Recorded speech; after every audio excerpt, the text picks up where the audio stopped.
ராவணன் பற்றின அத்தனை உண்மைகளையுமே பார்த்தீங்கன்னா ஒரு வழியாக வந்து நம்ம ஜனனி கண்டுபிடிச்சிட்டாங்கப்பா. ஸோ இதுக்கப்புறம் தான் சீரியல் வந்து ரொம்பவே விறுவிறுப்பான கதைக்களத்தோடு வந்து போக போகுது. ஆதிகுணசேகரன் அப்படிங்கிற அந்த முட்டாள் பார்த்தீங்கன்னா ராவணனை வந்து அவ்வளோ பெரிய ஆள் அப்படி இப்படின்னு நம்பிக்கிட்டு இருக்காரு. அதுவும் அந்த ஆள் சொன்ன பொய்னால. ஆனால் இது எதுவுமே வந்து உண்மையே கிடையாது. எல்லாமே பக்காவான ட்ராமா.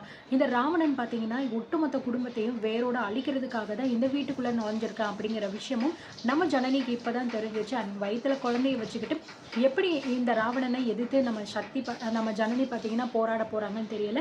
இன்னொரு பக்கம் நம்ம சக்தி பார்த்தீங்கன்னா பயங்கர மாசாக வந்து நம்ம ராவணனுக்கு எதிராகவே வந்து என்ட்ரி கொடுக்க போகிறாரு. ஸோ இது எல்லாமே ரொம்பவே சூப்பராக நல்லா வந்து சுறுசுறுப்பாக வந்து இருக்க போகுது. அடுத்தடுத்து என்ன நடக்க போகுது அப்படிங்கிறதையும் நம்ம பார்க்கலாம். வாங்க வீடியோக்குள்ளே போகலாம். ஸோ அதுக்கு முன்னாடி நம்ம சேனலை சப்ஸ்கிரைப் பண்ணாதவங்க உடனே சப்ஸ்கிரைப் பண்ணிக்கோங்க. அண்ட் வீடியோ பிடிச்சதா கண்டிப்பாக நீங்கள் மஸ்ட்டு லைக் பண்ணிக்கோங்க. ஓகேங்களா?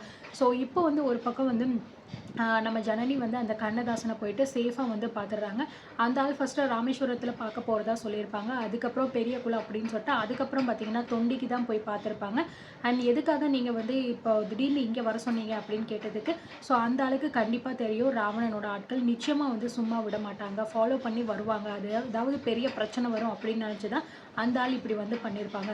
ஒரு வழியாக வந்து அங்கே போயிட்டு அந்த ராவணனோட சின்ன வயசு ஃபோட்டோ, அவனோட ஆக்சுவல் பேர் பார்த்தீங்கன்னா ராணா, இவனாக தான் பார்த்தீங்கன்னா ராவணன் அப்படின்னு மாற்றி வச்சுருக்கான் போல இருக்குது. ஸோ ராணா அப்படிங்கிற அந்த பையனோட ஃபோட்டோ இதான் அப்படின்லாம் காமிச்சிருப்பாங்க. அதோட இப்போது இந்த வயசில் எப்படி இருந்தால் எப்படி இருக்கும் அப்படின்னு ஏஐ மூலமாக பார்க்கும்போது தான் நம்ம ஜனனிக்கு பயங்கரமான ஷாக்கு. ஸோ இவன் எங்கள் வீட்டுக்குள்ளே தான் உட்காந்துக்கிட்டு இருக்கா அப்படின்னு சொல்லும்போது உங்கள் எல்லாத்தையுமே ஒட்டுமொத்தமாக அழிக்கிறதுக்காக தான் அவன் வீட்டுக்குள்ளே வந்திருக்கான், நீ போய் உன் குடும்பத்தை காப்பாற்று அப்படிங்கிற மாதிரி சொன்னதுனால ஜனனி வேகமாக விறுவிறுன்னு அந்த இடத்த விட்டு கிளம்பிடுறாங்க. ஸோ காரில் போய்கிட்டு இருக்கும்போது பார்த்தீங்கன்னா சக்திக்கு ஃபோன் பண்ணி நடந்த விஷயங்கள் எல்லாத்தையுமே சொல்கிறாங்க. நீ ராமேஸ்வரத்தில் தேடி போன அந்த ராணா அப்படிங்கிற பையன் தான் இப்போ இருக்கிற ராவணன் அப்படிங்கிற மாதிரி சொல்லும்போது சக்திக்குமே இதை கேட்டு ரொம்பவே ஷாக் ஆகுது. என்ன ஜனனி சொல்லிக்கிட்டு இருக்க, அப்போது நம்ம குடும்பத்துக்கு இவ்வளோ பெரிய ஆபத்து இருக்கா அப்படிங்கிற மாதிரி சொல்லும்போது ஆமான்னு சொல்கிறாங்க. அதே மாதிரி இங்கே பார்த்தீங்கன்னா விகே கூட என்கிட்ட வந்து மிஸ் ஆகிட்டான், அந்த ராவணனோட ஆட்கள் அவனை வந்து கடத்திட்டான், நானுமே அந்த விகேவை தான் தேடி அலைஞ்சிக்கிட்டு இருக்கேன் அப்படிங்கிற மாதிரி பார்த்தீங்கன்னா வந்து சொல்கிறாரு. சரி சக்தி, நீ எதுவாக இருந்தாலும் பார்த்துட்டு சீக்கிரமாக கிளம்பி வா அப்படிங்கிற மாதிரி சொல்லிடுறாங்க. அண்ட் நானுமே பார்த்தீங்கன்னா உடனே வந்து வீட்டுக்கு போக மாட்டேன், நான் வந்து நைட்டு வேறு எங்கேயாவது ஸ்டே பண்ணிட்டு தான் காலையில் தான் வீட்டுக்கு போவேன் அப்படிங்கிற மாதிரி சொல்லிடுறாங்க. ஸோ ஒரு கடையில் நின்று பார்த்தீங்கன்னா பேசிக்கிட்டு இருக்கும்போது திடீர்னு வந்து அந்த இடத்துல நம்ம லக்ஷ்மண் வந்துடுறாரு. லக்ஷ்மண் என்னமோ பெரிய இது மாதிரி பார்த்தீங்க அப்படின்னா எல்லாத்தையும் கண்டுபிடிக்க போகிற மாதிரி வருவார். பட் ஆனால் நம்ம ஜனனி ரொம்பவே வந்து ஸ்மார்ட் இல்லையா? ஸோ அங்கே போயிட்டு கண்ணதாசனை பார்த்து அந்த விஷயத்தை எதுவுமே வந்து சொல்லவே மாட்டாங்க. அதுக்கு ஆப்போசிட்டாக சொல்லிடுவாங்க, கண்ணதாசன் அப்படிங்கிற ஒரு ஆள் வந்து எங்கே இருக்காருன்னே தெரியலக்கா, சரியான பைத்தியம் போல இருக்கு, அவர் வர சொல்லிவிட்டு அதுக்கப்புறம் எங்கே போனார்னே தெரியலை, அவரை நம்பி போகிறதெல்லாம் வேஸ்ட்டுக்கா, இதுக்கப்புறம் அதெல்லாம் நான் பண்ண போகிறது கிடையாது, நான் என்னோட இப்போ முதல் குறிக்கோள் என்ன அப்படின்னா ஆதிகுணசேகரன் வந்து ஜெயிலுக்கு தள்ளணும், ஸோ அதுக்கு வந்து வீட்டில் இருக்கிற அக்காங்களெல்லாம் என் பக்கம் நான் திருப்பிக்கணும் அப்படிங்கிற மாதிரி பார்த்தீங்கன்னா அப்படியே பிளானை மாற்றி உல்ட்டாவாக வந்து சொல்லிடுறாங்க. இதை நம்பின அந்த லக்ஷ்மண் உடனே நம்ம ராவணனுக்கு ஃபோன் பண்ணி இந்த மாதிரி ஜனனி அந்த கண்ணதாசனை பார்க்கவே இல்லையா தம்பி, அதனால நம்ம அதை பற்றிலாம் கவலையே பட வேண்டாம், அவளோட குறிக்கோள் என்னென்னா அந்த குணசேகரனை ஜெயிலுக்கு அனுப்புறது மட்டும்தான், உங்கள் வழியில் அவள் எதுவுமே இன்னும் வரல தம்பி அப்படிங்கிற மாதிரி சொல்ல இதை கேட்டு ராவணனும் நம்பிடுறான். சூப்பர் லக்ஷ்மண், சூப்பர், நீங்கள் வந்து கரெக்டாக அந்த ஜனனியை ஃபாலோ பண்ணி உருப்படியான ஒரு வேலையை பார்த்துருக்கீங்க, பரவாயில்ல. அப்போது அந்த கண்ணதாசன் சாப்டர் ஓவர், அதை அதோடு விட்டுருங்க, அவர் தான் இதுக்கப்புறமும் அவனால் வந்து எதுவும் பண்ண முடியாது, சொல்லவும் முடியாது. இப்போ வந்து வீட்டில் வந்து இந்த மாதிரி ஒரு பிரச்சனை நடக்க போகுதா, சரி ஓகே, இதை என்ன பண்ணணுமோ அதை நான் பார்த்துக்கிறேன், ஃபஸ்ட்டு இந்த சக்தியை கண்டுபிடிக்கணும், ஏன்னா எனக்கு பற்றின எல்லா விஷயமுமே சக்திக்கு தெரியும்னு இந்த வீக்கே சொல்லிக்கிட்டு இருக்கான் அப்படின்னு சொல்ல, என்ன தம்பி என்ன சொல்கிறீங்க, அந்த சக்தி கிடச்சிட்டானா இல்லையா அப்படின்னு கேட்க, நான் தேடிக்கிட்டு இருக்கேன் லக்ஷ்மண், அந்த சக்தியை விடவே மாட்டேன், எங்கே இருந்தாலும் நான் பார்த்துக்கிறேன் அப்படின்னு சொல்லிட்டு ஃபோனையும் வச்சுடுறாங்க. ஸோ இனிமேல் தான் ஆக்சுவல் ஒரிஜினல் கேமே வந்து ஸ்டார்ட் ஆக போகிற மாதிரி இருக்குது. அண்ட் அதுக்கப்புறம் பார்த்தீங்க அப்படின்னா நைட் நேரம் பார்த்து நம்ம ஜனனி வந்து மதிவதனி வீட்டுக்கு வந்து போகிறாங்க. ஸோ வீட்டுக்கு போகும்போது நம்ம மதிவதனி வந்து என்ன ஜனனி வாங்க இந்த நேரத்தில் வந்திருக்கீங்க அப்படிங்கிற மாதிரி சொல்ல, ஆமாம் மேம், வீட்டுக்கு வந்து என்னால் இப்போதைக்கு போக முடியாது, காலையில் போகணும், அதுக்காக தான் நான் இங்கே வந்தேன் அப்படின்னு சொல்ல, சரி வாங்க உள்ள அப்படிங்கிற மாதிரி சொல்கிறாங்க. பின்னாடி யாராவது நம்மளை ஃபாலோ பண்ணுறாங்களா அப்படிங்கிற மாதிரி ஜனனி வந்து பார்த்துட்டு ஸோ அதுக்கப்புறம் பார்த்தீங்க அப்படின்னா வீட்டுக்குள்ளேயும் வந்து போயிடுறாங்க. என்ன ஜனனி போன விஷயம் என்ன ஆச்சு, ராமேஸ்வரம் வரைக்கும் போனீங்களே, அதுக்கப்புறம் நான் கால் பண்ணி நீங்கள் கால் பிக் பண்ணவே இல்லையே, எதுவும் பிரச்சனையா, எதுவும் இல்லைல்ல அப்படிங்கிற மாதிரி சொல்ல, இல்ல மேம். எதுவுமே பிரச்சனை இல்ல. சொன்னபடி அந்த கண்ணதாசன நான் வந்து கரெக்ட்டா பார்த்துட்டேன். அவர் சொன்ன விஷயங்கள் எல்லாமே வந்து எனக்கு அவ்ளோ ஆச்சரியமாவும் இருக்கு, அவ்ளோ ஷாக்கிங்காவும் இருக்கு அப்படிங்கிற மாரி சொல்ல, "அப்படி என்ன விஷயம் ஜனனி சொன்னாங்க?" அப்படின்னு சொல்ல, அந்த ராணாவுடைய சின்ன வயசு ஃபோட்டோவ பார்த்தீங்கன்னா, மதிவதனி கிட்ட காட்டுறாங்க. "ஸோ பாருங்க மேம், இந்த ஃபோட்டோவ உங்களுக்கு யாருன்னு தெரியுதா?" அப்படின்னு சொல்ல, வெயிட் வெயிட் ஜனனி, இந்த ஃபோட்டோவ எங்கேயோ பார்த்த மாரி இருக்கே, இரு" அப்படின்னு சொல்லிட்டு பார்த்தீங்கன்னா, ரூம்குள்ள போயிட்டு அந்த ராவணனோட பழைய பொருட்கள் சில திங்ஸ் எல்லாமே இருக்கு இல்லையா? அதுல எல்லாமே தோண்டி பார்க்குறாங்க. அதில பார்த்தா சேம் இதே ஃபோட்டோ அப்படியே இருக்கு. அத எடுத்துட்டு வராங்க.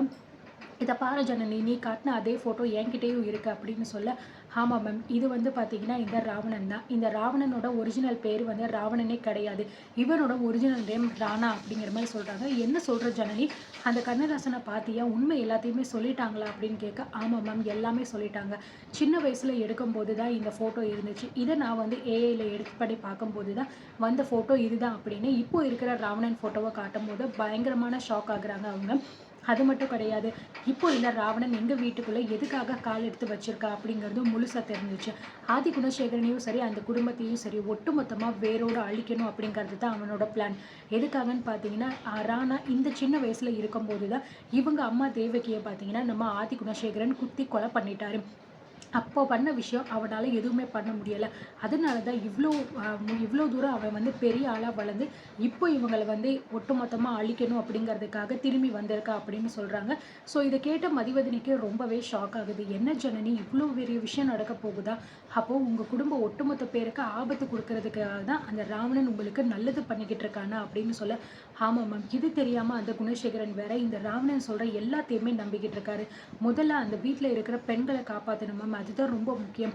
குணசேகரன் பண்ண தப்புக்கு அவங்கலாம் பலியாகக் கூடாது அப்படிங்கிற மாரி சொல்றாங்க. அது ஓகே ஜனனி. ஆனா நீங்க வந்து ராவணனுக்கு அம்மா இருக்காங்க அப்படி இப்படின்னு சொல்றியே. ஆனா நாங்க கல்யாணம் பண்ணதுலேருந்து என்கிட்ட ஒரு வார்த்தை கூட அவன் வந்து இத பத்தி சொல்லவே இல்ல. எனக்கு அம்மா இருந்தாங்க அப்படின்னு எதுவுமே சொன்னது கிடையாது அப்படிங்கிற மாரி சொல்ல, நீங்க தான் சொன்னீங்கல்ல மேம், அவன் உங்ககிட்ட வந்து பல விஷயங்கள்ல பொய் சொல்லியிருக்கான். எதுலயுமே உண்மை இல்லன்னு சொல்லிட்டு.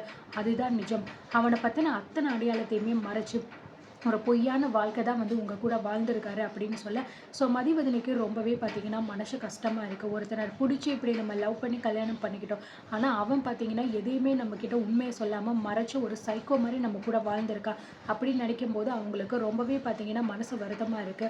மேம், ஃபீல் பண்ணாதீங்க. இப்படிப்பட்ட ஒரு ஆள நினைச்சு நீங்க ஃபீல் பண்ணணும் அப்படிங்கிற அவசியமே உங்களுக்கு கிடையாது. அவன் நல்லவனே இல்ல மேம் அப்படின்னு சொல்ல, எனக்கு தெரியும் ஜனனி.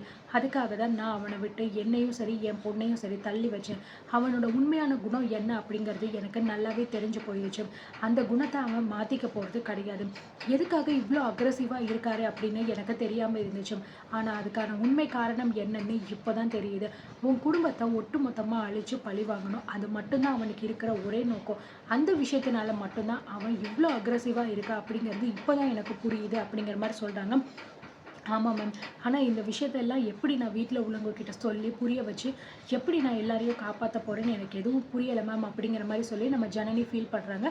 ஸோ அடுத்து என்ன நடக்க போகுது அப்படிங்கிறத நம்ம வெயிட் பண்ணி பார்க்கலாம்.